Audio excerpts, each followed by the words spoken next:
gain by trading, giving all praises to Yahawah, bahasham Yahawashi, bahasham Racha Kodash.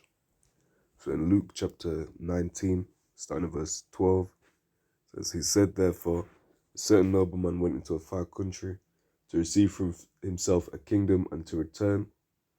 And he called his 10 servants. Let me just read in context, verse 11. And as they heard these things, he added and spake a parable, because he was nigh to Jerusalem, and because they thought the kingdom of the Most High should immediately appear. Right, so that's what the goal is. Right, the kingdom of the Most High, the kingdom of Yahawah, bahasham Yahawashi. Okay, and that was always the focus of them that were following Hamashiach, the Messiah, the Anointed. Acts 1:6. When they therefore were come together, they asked of him, saying, Lord, wilt thou at this time restore again the kingdom to Israel? And he said unto him, it is not for you to know the times or the seasons which the Father hath put in his own power. And even Yahawashi, it is not for Yahawashi to know the times and seasons. This is Matthew 24:36. It says, and this is referring to the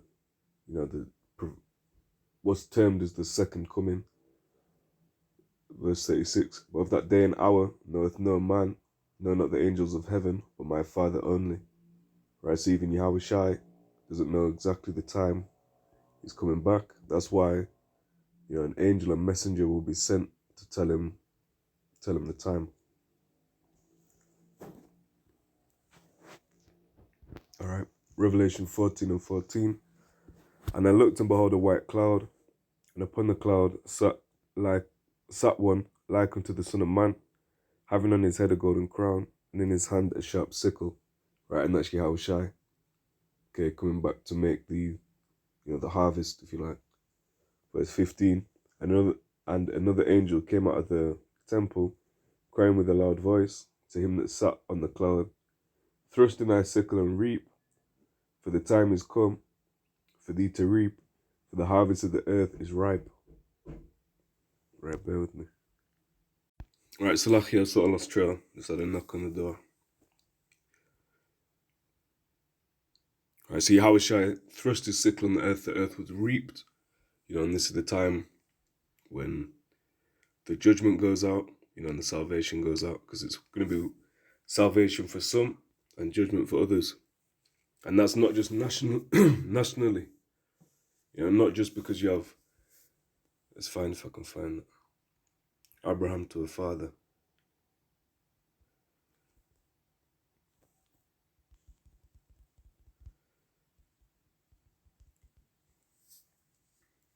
As is Matthew 3:9. It says, and think not to say within yourselves, with Abraham to our father, for I say unto you, the Most High is able of these stones to raise up children unto Abraham. Right, so not just from Abraham, but from Isaac, from Jacob. Because we're the chosen lineage doesn't mean that on this side we're going to make it. In the kingdom, absolutely. But there's going to have to be some severe judgment that goes out before that. And you don't want to get caught in that. That's why you have to gain by trading.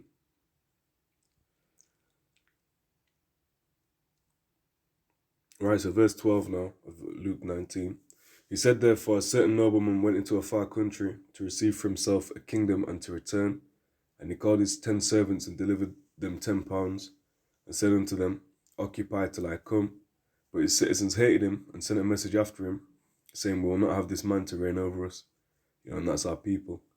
Verse 15, and it came to pass that when he was returned, having received the kingdom, then he commanded these servants to be called unto him, to whom he had given the money, that he might know how much every man had gained by trading. Right, and this money is symbolic of the knowledge. Right, so are you flipping it? Are you investing here? Using that knowledge. All right, so I know that. Put them two things together. If I study a bit on that, all right, now I understand this. I'm not seeking out things that are too hard or too high. With gradually increasing, man, growing. Right, it talks about in Peter how you need to grow by the word. By the word, but by the milk. As newborn babes, desiring the sincere milk of the word, that you may grow thereby. Right, so Sirach 3 and 18. The greater thou art, the more humble thyself, and thou shalt find favor before the Lord Yahawah, bahasham, Yahawashi. Right, so we're not in this thing to become, puffed up, prideful. Like Apostle Paul said, knowledge puffeth up, but charity edifieth. Okay. Verse 19, many are in high place and of renown, but mysteries are revealed unto the meek. And that's fact. And it also says the meek shall inherit the earth. Okay. Not the proud, not them on high. Verse 20, for the power of the Lord is great, and he is honoured of the lowly. Seek not out things that are too hard for thee, neither search the things that are above thy strength, but always commanded thee, think thereupon with reverence. For it is not needful for thee to see with thine eyes the things that are in secret. Okay? So just be grateful for what you got. Doesn't mean become stagnant, but if you've just come in this 1 week ago, you don't need to be looking at, things that are beyond your scope. You're looking at some deep prophecy before you understand some simple prophecy, or before you understand some simple laws,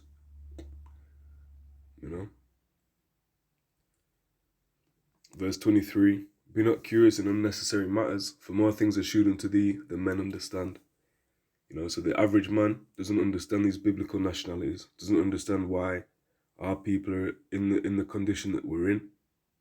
It doesn't understand who the Lord is, the Lord's name, what pleases the Lord, what frustrates the Lord.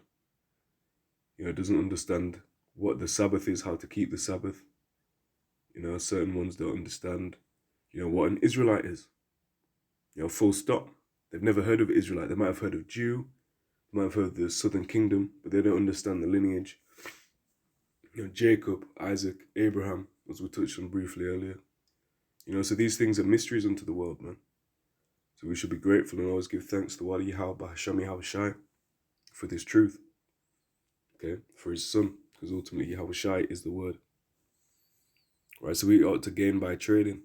Use what we find, learn it, teach it, flip it, increase. The more you increase, increase in humility as well. Don't become puffed up. This isn't a worldly walk where the better you get, the less humble you get. This is the inverse. The more, the better you get, you have to be able to understand how to deal with people, man. And how to serve the Lord correctly. You can't serve the Lord as some big bad man, The head of every man is Hamashiach, and the head of Hamashiach is the Lord, Yahawashi. Salakia, Yahawah. The head of Yahawashi, Hamashiach, is Yahawah. Okay, Revelation 19 and 10. And I fell at his feet to worship him, and he said unto me, see thou do it not. I am thy fellow servant and of thy brethren, that have the testimony of Yahawashi. Worship Yahawah, for the testimony of Yahawashi is the spirit of prophecy. Okay, so knowing prophecy, knowing Yahawashi, these things are, congruent. Let me see the word, if I'm using that correctly.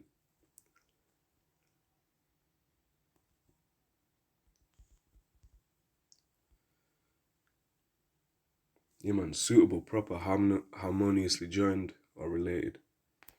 Agree and fit, suitable, come together.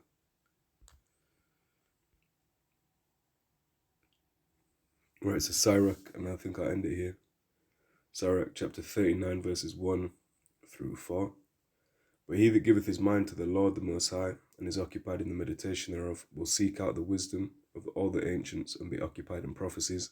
He will keep the sayings of renowned men, of the renowned men. And where subtle parables are, he will be there also. He will seek out the secrets of grave sentences, and be conversant in dark parables. He shall serve among great men, and appear before princes. He will travel through strange countries, for he hath tried the good and the evil among men. Right, so gain by trading. Use this truth, don't abuse this truth. And use this truth or you'll lose this truth. Okay, next video, Lord willing. All praises to Yahawah, bahasham, Yahawashi, bahasham, Rachak, Wadash. Shalom.